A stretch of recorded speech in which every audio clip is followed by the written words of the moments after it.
Now we're slowly moving to an analysis of commodity currencies, and here, as you can see, the Australian dollar, New Zealand dollar, as well as Canadian dollar to a larger extent should continue its path higher.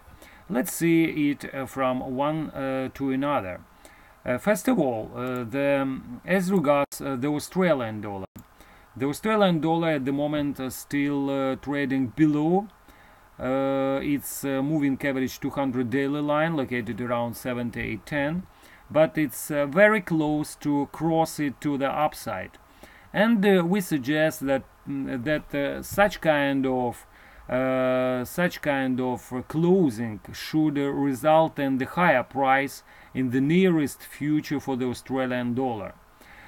Starting from the highs registered in January around 0.8135, the pair went into a downside correction, and from that point of view, as you can see, we roughly retested. We were very close to test the longer term uptrend line in the pair, which located at the moment around 76.20. Now we suggest that it's time for the Australian dollar to move back to the upside, and from that point of view, the crossing above moving average 200 daily line should result in the high, as we told, should result in the higher prices for this major. As regards the New Zealand dollar, also here the overall situation is rather positive for the next round of strength in the pair. Break above recent highs, the highs of 2018 located around 0.7435, should result in the possible retest of the highs of 2017 around 75.58.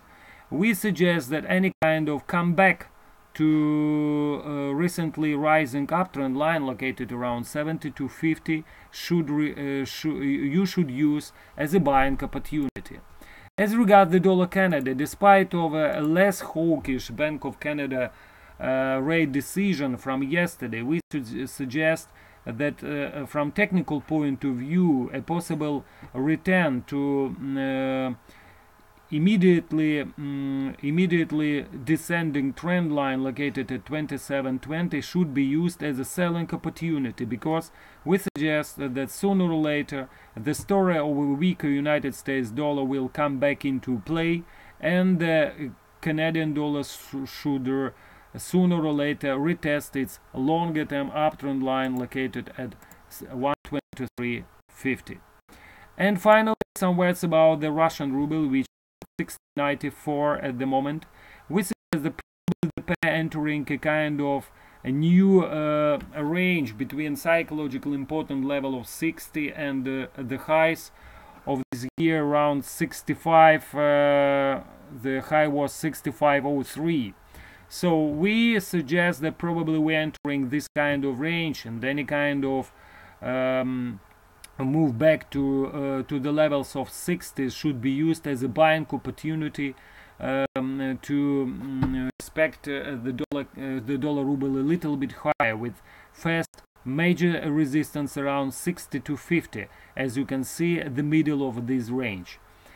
Anyway, we still suggest that any kind of new sanctions will have just as usually will have just a kind of short-term impact on the Russian ruble, and don't forget that from a point of view of longer-term investment, the Russian ruble still remains one of the mostly undervalued currency in the world. Don't forget about this. We wish you nice days ahead. Some later will come with analysis of euro crosses. Bye bye for now. It was your FutureTrend channel.